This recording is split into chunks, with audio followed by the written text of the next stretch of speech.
ഇന്ന് നമുക്ക് സാമ്പാറും രസവും ഉണ്ടാക്കുന്നത് എങ്ങനെയെന്ന് നോക്കാം. ആ സാമ്പാർ വയ്ക്കുമ്പോൾ നമുക്ക് എളുപ്പത്തിൽ രസം ഉണ്ടാക്കാൻ വേണ്ടി പറ്റും. അപ്പോൾ നമുക്ക് നോക്കാം ഇതിലേക്ക് വേണ്ട സാധനങ്ങൾ എന്തൊക്കെയാണ്. നമുക്ക് ഏറ്റവും ആദ്യം നമുക്ക് സാമ്പാറിലേക്ക് വേണ്ട സാധനങ്ങൾ എന്തൊക്കെയാണെന്ന് നോക്കാം. ഞാനിവിടെ ഒരു 100 ഗ്രാം പരിപ്പ് എടുത്തിട്ടുണ്ട്. ഈ പരിപ്പ് നമ്മൾ വേവിച്ചെടുക്കുമ്പോൾ കുറച്ച് വെള്ളം കൂടുതൽ ഒഴിച്ചിട്ട് വേണം വേവിച്ചെടുക്കാൻ വേണ്ടിയിട്ട്. കാരണം എന്തിനാണെന്ന് വെച്ചിട്ടുണ്ടെങ്കിൽ ആ വെള്ളം എടുത്തിട്ട് വേണം നമുക്ക് രസം ഉണ്ടാക്കാൻ വേണ്ടിയിട്ട്. പിന്നെ ഇതിലേക്ക് സാമ്പാറിലേക്ക് വേണ്ട കഷ്ണങ്ങൾ ഞാൻ എടുത്തിട്ടുണ്ട്. നമുക്ക് ഇഷ്ടമുള്ള കഷ്ണങ്ങളൊക്കെ എടുക്കുക. ആ കഷ്ണങ്ങൾ എടുക്കുമ്പോൾ കുറച്ച് വലിയ പീസായിട്ട് തന്നെ കട്ട് ചെയ്തെടുക്കുക. പിന്നെ ഞാനിവിടെ ഒരു സവാള എടുത്തിട്ടുണ്ട്. അതും വലിയ പീസായിട്ട് ഇങ്ങനെ കട്ട് ചെയ്തെടുക്കുക. ഒരു തക്കാളി, അതും കുറച്ച് വലിയ പീസായിട്ട് ഇങ്ങനെ കട്ട് ചെയ്തെടുക്കുക. പിന്നെ ഞാനിവിടെ വാളംപുളി എടുത്തിട്ടുണ്ട്. ആ വാളംപുളി ഞാൻ ഇവിടെ കുറച്ച് കൂടുതൽ എടുത്തിട്ടുണ്ട്. അത് നമ്മുടെ സാമ്പാറിലേക്കും വേണം രസത്തിലേക്കും വേണം വാളംപുളി. അത് നമ്മുടെ സാമ്പാറിൻ്റെയും രസത്തിൻ്റെയും ടേസ്റ്റിനനുസരിച്ച് നമുക്ക് അതിലേക്ക് ചേർക്കാം. ഇനി നമുക്ക് സാമ്പാറിലേക്കുള്ള അരപ്പ് ഉണ്ടാക്കാൻ വേണ്ട മസാലകൾ എന്തൊക്കെയാണെന്ന് നോക്കാം. ഞാനിവിടെ ഉണക്കമുളക് എടുത്തിട്ടുണ്ട്. പിന്നെ 1/2 ടേബിൾ സ്പൂൺ ഉലുവ എടുത്തിട്ടുണ്ട്. 1/2 ടേബിൾ സ്പൂൺ കുരുമുളക് എടുത്തിട്ടുണ്ട്. 1/2 ടേബിൾ സ്പൂൺ കടലപ്പരിപ്പ് എടുത്തിട്ടുണ്ട്. 1/2 ടേബിൾ സ്പൂൺ പരിപ്പ് എടുത്തിട്ടുണ്ട്. 1/2 ടേബിൾ സ്പൂൺ മഞ്ഞൾപ്പൊടി എടുത്തിട്ടുണ്ട്. ഇതെല്ലാനും 1/2 ടേബിൾ സ്പൂൺ വെച്ചാണ് എടുത്തേക്കുന്നത്. ഇതിൻ്റെ മെഷർമെൻറ്റ് എങ്ങനെയാണെന്ന് വെച്ചിട്ടുണ്ടെങ്കിൽ 1:5 ആണ് ഇതിൻ്റെ മെഷർമെൻറ്റ്. ഞാനിതെല്ലാനും 1/2 ടേബിൾ സ്പൂൺ എടുത്തേക്കണം. മല്ലി ഞാനിവിടെ 2 ടേബിൾ സ്പൂൺ എടുത്തിട്ടുണ്ട്. മല്ലി 2 ടേബിൾ സ്പൂൺ എടുത്തിട്ടുണ്ടെങ്കിൽ തേങ്ങ 5 ടേബിൾ സ്പൂൺ എടുക്കണം. ഈ സാമ്പാർ നമ്മൾ വറുത്തരച്ച് വെക്കുന്ന സാമ്പാറാണിത്. നമുക്ക് ഇതിലേക്ക് പിന്നെ ഞാൻ കായ എടുത്തിട്ടുണ്ട്. ആ കായ ഞാൻ കുറച്ച് കൂടുതൽ എടുത്തിട്ടുണ്ട്. ആ കായ നമുക്ക് സാമ്പാറിലേക്കും വേണം രസത്തിലേക്കും വേണം. നമുക്കിതെല്ലാം കൂടി നമ്മൾ വറുത്തെടുക്കുമ്പോൾ ഏറ്റവും ആദ്യം നമുക്ക് കായം വറുത്തിട്ട് മാറ്റി വയ്ക്കാം. പിന്നെ ഒരു ചെറിയ കഷ്ണം ശർക്കര എടുത്തിട്ടുണ്ട്. ആ ശർക്കര നമുക്ക് ഇഷ്ടമുണ്ടെങ്കിൽ മാത്രം ചേർത്താൽ മതി. അത് സാമ്പാറിലേക്ക് നമ്മൾ ഒരു ചെറിയ കഷ്ണം ശർക്കര ചേർത്ത് സാമ്പാർ ഉണ്ടാക്കിയിട്ടുണ്ടെങ്കിൽ സാമ്പാറിന് നല്ല ടേസ്റ്റ് ഉണ്ടാവും. ഇനി നമുക്ക് രസം ഉണ്ടാക്കാൻ വേണ്ട സാധനങ്ങൾ എന്തൊക്കെയാണെന്ന് നോക്കാം. രസം ഉണ്ടാക്കാൻ വേണ്ടിയിട്ട് നമുക്ക് പരിപ്പ് വേവിച്ചെടുത്ത വെള്ളം വേണം. പിന്നെ വാളംപുളി വേണം. കായം വേണം. ഇത് മൂന്നും നമ്മൾ സാമ്പാറിലേക്കും എടുത്തിട്ടുണ്ട്.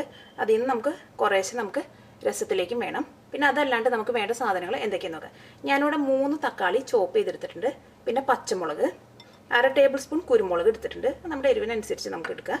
പിന്നെ ഒരു 7 വലിയ വെളുത്തുള്ളി ചതച്ചെടുത്തത്, ഉണക്കമുളക്, പിന്നെ മല്ലിയില. ഈ മല്ലിയില നമുക്ക് സാമ്പാറിലേക്കും വേണം രസത്തിലേക്കും വേണം. പിന്നെ നമുക്ക് രസം ഉണ്ടാക്കാൻ വേണ്ടിയിട്ട് രസത്തിൻ്റെ പൊടി വേണം. ഈ രസത്തിൻ്റെ പൊടി ഉണ്ടാക്കുന്നത് എങ്ങനെയെന്ന് ഞാൻ ഇതിനു മുമ്പ് വേറെ വീഡിയോയിൽ കാണിച്ചിട്ടുണ്ട്. ഇനി നമുക്ക് സാമ്പാർ ഉണ്ടാക്കാൻ വേണ്ടിയിട്ട് ഏറ്റവും ആദ്യം നമുക്ക് പരിപ്പ് വേവിച്ചെടുക്കുക. ഇതിന് വേണ്ടിയിട്ട് പരിപ്പ് നന്നായിട്ട് കഴുകിയിട്ട് നമുക്ക് കുക്കറിലേക്ക് ഇടാം. വെള്ളം കൂടി ചേർക്കാം. അത് വെള്ളം ഒഴിക്കുമ്പോൾ കുറച്ച് വെള്ളം കൂടുതൽ ഒഴിക്കണം. കാരണം നമുക്ക് ഈ പരിപ്പ് വേവിച്ചെടുക്കുന്ന വെള്ളം വേണം നമുക്ക് രസം ഉണ്ടാക്കാൻ വേണ്ടിയിട്ട് എടുക്കാൻ വേണ്ടിയിട്ട്. ഇനി നമുക്ക് തീ ഓണാക്കിയിട്ട് നമുക്ക് ഏറ്റവും ആദ്യം നമുക്ക് പരിപ്പ് വേവിച്ചെടുക്കാം. ഈ പരിപ്പിൽ നിന്ന് നമുക്ക് ഒരു വിസിൽ വന്നു കഴിഞ്ഞ് കഴിയുമ്പോൾ നമുക്കൊരു 20 മിനിറ്റ് നമുക്ക് തീ ഒന്ന് നന്നായിട്ട് കുറച്ച് വെക്കാം. ഇനി നമുക്ക് പരിപ്പ് വേവുമ്പോഴേക്കും നമുക്ക് സാമ്പാറിലേക്കുള്ള അരപ്പുണ്ടാക്കാം. അതിന് വേണ്ടിയിട്ട് നമുക്ക് മസാലകളൊക്കെ ഓടിയിട്ട് ഒന്ന് വറുത്തെടുക്കുക. ചീഞ്ഞട്ടിയിലേക്ക് നമുക്ക് ആവശ്യത്തിന് വെളിച്ചെണ്ണ ഒഴിക്കുക. എന്താണെന്ന് വെച്ചാൽ ഇനി നമുക്ക് ചൂടായ എണ്ണയിലേക്ക് നമുക്ക് ആദ്യം തന്നെ നമുക്ക് കായ ഇട്ടിട്ട് വറുക്കാം. ഈ കായം നമുക്ക് സാമ്പാറിലേക്കും വേണം രസത്തിലേക്കും വേണം. ഇപ്പം നമ്മുടെ കായം എണ്ണയിൽ കിടന്ന് നന്നായിട്ട് മുരിഞ്ഞിട്ടുണ്ട്. ഈ കായം നമുക്ക് സാമ്പാറിലേക്കും രസത്തിലേക്കും നമ്മുടെ ടേസ്റ്റിനനുസരിച്ച് ചേർക്കാം. ചിലവർക്ക് കായത്തിൻ്റെ ടേസ്റ്റ് നല്ല ഇഷ്ടമുണ്ടാവും. അപ്പോൾ നമുക്ക് വേണമെന്നുണ്ടെങ്കിൽ കുറച്ച് കൂടുതൽ ചേർക്കാം. എന്നിട്ട് നമുക്ക് എണ്ണയിൽ നിന്ന് എടുത്ത് മാറ്റാം. നമുക്കൊരു ജാറിലേക്ക് ഇടാം. ഇത് നന്നായിട്ടൊന്ന് പൊടിച്ചെടുക്കാം. ഇനി നമുക്ക് ഈ എണ്ണയിലേക്ക് ആദ്യം തന്നെ നമുക്ക് മസാലകളൊക്കെ ചേർത്തിട്ട് നന്നായിട്ടൊന്ന് വറുക്കാം. ഇനി വേണ്ടിയിട്ട് ഈ എണ്ണയിലേക്ക് നമുക്ക് ആദ്യം തന്നെ നമുക്ക് തേങ്ങ ചേർക്കാം. ഈ ശർക്കര മാറ്റി വയ്ക്കാം. ബാക്കി എല്ലാ മസാലകളും ഇതിലേക്ക് ചേർക്കാം. ഈ തേങ്ങ നല്ലൊരു ഗോൾഡൻ ബ്രൗൺ ആവണം. ആ തേങ്ങ നല്ലൊരു ഗോൾഡൻ ബ്രൗൺ ആയി കഴിയുമ്പോൾ നമുക്ക് ഇതിലേക്ക് മഞ്ഞൾപ്പൊടി ചേർക്കാം. അപ്പോൾ നമ്മൾ തേങ്ങ നല്ലൊരു ഗോൾഡൻ ബ്രൗൺ ആയിട്ടുണ്ട്. ഈ തീ നന്നായിട്ട് കുറച്ച് വയ്ക്കാം. നമുക്ക് ഇതിലേക്ക് മഞ്ഞൾപ്പൊടി ചേർക്കാം. അപ്പോൾ നമ്മുടെ പരിപ്പിൻ്റെ കുക്കറിൽ നിന്ന് വിസിൽ വരുന്നുണ്ട്. ഇനി തീ നന്നായിട്ട് കുറച്ച് വെച്ചിട്ട് ഒരു 20 മിനിറ്റ് കൊണ്ട് നമുക്കൊന്ന് പരിപ്പ് വേവിക്കാം. അപ്പോൾ നമ്മുടെ തേങ്ങ വറുത്ത് റെഡി ആയിട്ടുണ്ട്. നമുക്ക് തീ ഓഫ് ചെയ്യാം. ഇനി ഇത് നമുക്ക് അരച്ചെടുക്കാൻ വേണ്ടിയിട്ട് നമുക്കൊരു മിക്സിയിലേക്ക് ഇടാം. നമുക്ക് ഈ മസാല നമുക്ക് നന്നായിട്ടൊന്ന് അരച്ചെടുക്കാം. ആദ്യം തന്നെ നമുക്ക് വെള്ളം ഒഴിക്കാണ്ട് ഒന്ന് നന്നായിട്ടൊന്ന് അരയ്ക്കാം. അത് കഴിഞ്ഞ് നന്നായിട്ട് പൊടിഞ്ഞ് കഴിയുമ്പോൾ ഇതിലേക്ക് നമുക്ക് ആവശ്യത്തിന് വെള്ളം ചേർത്തിട്ട് ഇത് അരച്ചെടുക്കാം. പിന്നെ നമ്മൾ കായോ നമ്മൾ വറുത്ത് വെച്ചിട്ടുണ്ട്. ഇത് നമുക്കൊന്ന് പൊടിച്ചെടുക്കണം. അപ്പോൾ നമ്മുടെ സാമ്പാറിലേക്കുള്ള അരപ്പ് റെഡി ആയിട്ടുണ്ട്. നമ്മുടെ കായം പൊടിച്ചെടുത്തത് റെഡി ആയിട്ടുണ്ട്. സാമ്പാറിലേക്ക് നമ്മൾ പുളി ചേർക്കുമ്പോഴും കായം ചേർക്കുമ്പോഴും അതിന് പ്രത്യേക ഒരു മെഷർമെൻറ്റും ഒന്നുമില്ല. അത് നമ്മുടെ ടേസ്റ്റിനനുസരിച്ച് നമുക്ക് ചേർക്കാം. പരിപ്പ് നന്നായിട്ട് വെന്തിട്ടുണ്ട്. ഈ പരിപ്പിൽ നിന്ന് കുറച്ച് വെള്ളം എടുത്തിട്ട് നമുക്ക് രസം ഉണ്ടാക്കാൻ വേണ്ടിയിട്ട് മാറ്റി വയ്ക്കാം. അത് വെള്ളം എടുക്കുമ്പോൾ പരിപ്പ് ഇളക്കാണ്ട് ആ മുകളിൽ തെളിഞ്ഞ് നിൽക്കുന്ന വെള്ളം മാത്രം എടുക്കുക.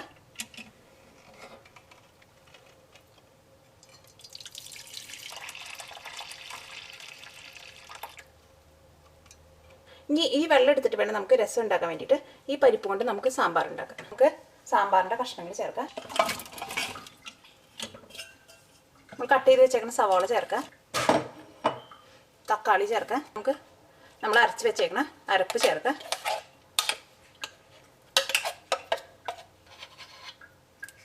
ഈ ജാറിൽ വെള്ളം ഒഴിച്ചിട്ട് സാമ്പാറിന് ആവശ്യമുള്ള വെള്ളം കൂടി ചേർക്കാം. ഇതിനകത്ത് കുറച്ച് വെള്ളം കൂടുതൽ ചേർക്കണം, അല്ലെങ്കിൽ സാമ്പാർ ഭയങ്കര തിക്കായി പോകും. അതിലേക്ക് ആവശ്യത്തിന് ഉപ്പ് ചേർക്കാം.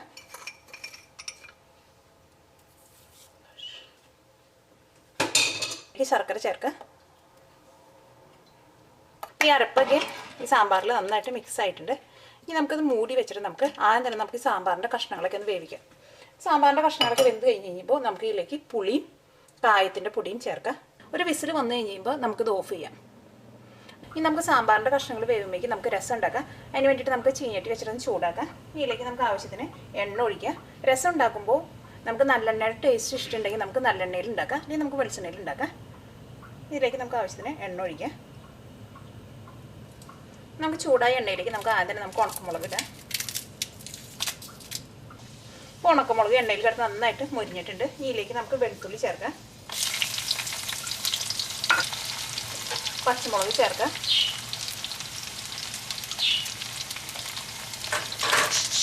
കുരുമുളകും ചേർക്കാം.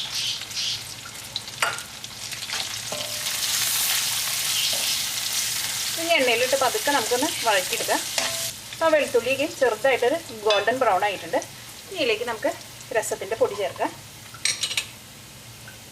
നമുക്കൊരു 2.5 ടേബിൾ സ്പൂൺ പൊടി ചേർക്കാം. പിന്നെ നമുക്ക് വേണമെന്നുണ്ടെങ്കിൽ പിന്നെ നമുക്ക് ടേസ്റ്റ് നോക്കിയിട്ട് പിന്നെ ചേർക്കാം.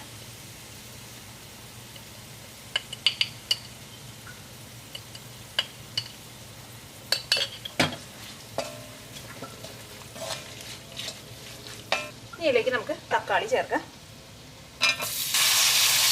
ഇതിലേക്ക് ആവശ്യത്തിന് ഉപ്പ് ചേർക്കാം.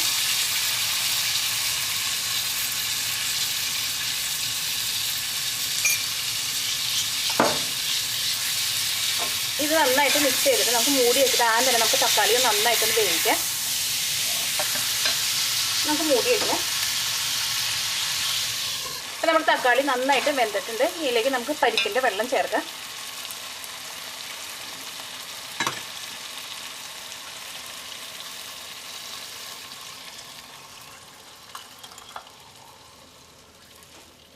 ഇനി നമുക്ക് ഇതിലേക്ക് മല്ലിയില ചേർക്കാം. മല്ലിയില ചേർക്കുമ്പോൾ മല്ലിയിലയുടെ തണ്ടും കൂടിയിട്ട് നമുക്കിങ്ങനെ ചെറുതാക്കിയിട്ട് കട്ട് ചെയ്തിട്ട് ചേർക്കാം.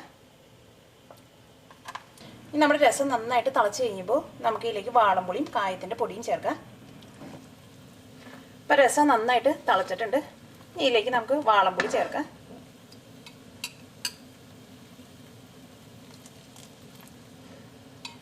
ആദ്യം തന്നെ നമുക്ക് കുറച്ച് ഒഴിച്ചിട്ട് ടേസ്റ്റ് നോക്കിയിട്ട് പുളി ആവശ്യമുണ്ടെങ്കിൽ രണ്ടാമത് ചേർക്കാം. നമുക്ക്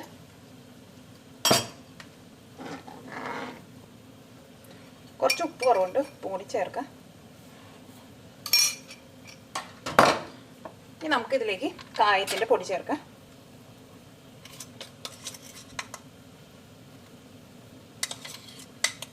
നമ്മുടെ ടേസ്റ്റിനനുസരിച്ച് ചേർക്കാം. ഇനി ഇതൊരു 5 മിനിറ്റ് കൂടി നമുക്ക് നന്നായിട്ടൊന്ന് തിളപ്പിച്ച് കഴിഞ്ഞ് കഴിയുമ്പോൾ നമുക്ക് തീ ഓഫ് ചെയ്യാം.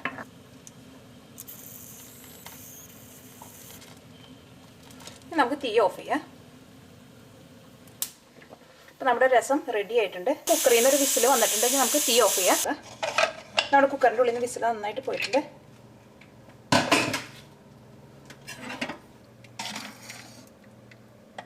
നമ്മുടെ സാമ്പാറിലെ കഷ്ണങ്ങളൊക്കെ ഒന്ന് വെന്തിട്ടുണ്ട്. തീ ഓണാക്കാം.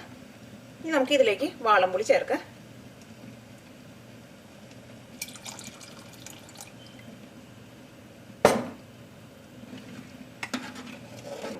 ഇനി നമുക്ക് ടേസ്റ്റ് നോക്കിയിട്ട് പുളി ആവശ്യമുണ്ടെങ്കിൽ നമുക്ക് ചേർക്കാം. തീ നന്നായിട്ട് കൂട്ടി വയ്ക്കാം. ഈ വാളംപുളി ചേർത്ത് കഴിഞ്ഞിട്ടുണ്ടെങ്കിൽ ഒന്നുകൂടി ഒന്ന് തിളപ്പിക്കണം നമുക്ക്. ഇനി ഇതിലേക്ക് നമുക്ക് കായത്തിൻ്റെ പൊടി ചേർക്കാം.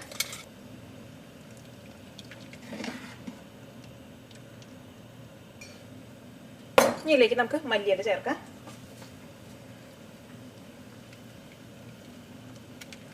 ഈ സാമ്പാർ നന്നായിട്ട് തിളച്ച് കഴിഞ്ഞിട്ട് നമുക്ക് തീ ഓഫ് ചെയ്യാം. ഇപ്പോൾ നമ്മുടെ സാമ്പാറും രസവും റെഡി ആയിട്ടുണ്ട്. ആ സാമ്പാർ ഉണ്ടാക്കിയെടുക്കുമ്പോൾ നമ്മൾ രസവും കൂടിയിട്ട് ഉണ്ടാക്കിയിട്ടുണ്ടെങ്കിൽ നമുക്ക് നല്ല എളുപ്പത്തിൽ രസം ഉണ്ടാക്കിയെടുക്കാൻ വേണ്ടി പറ്റും.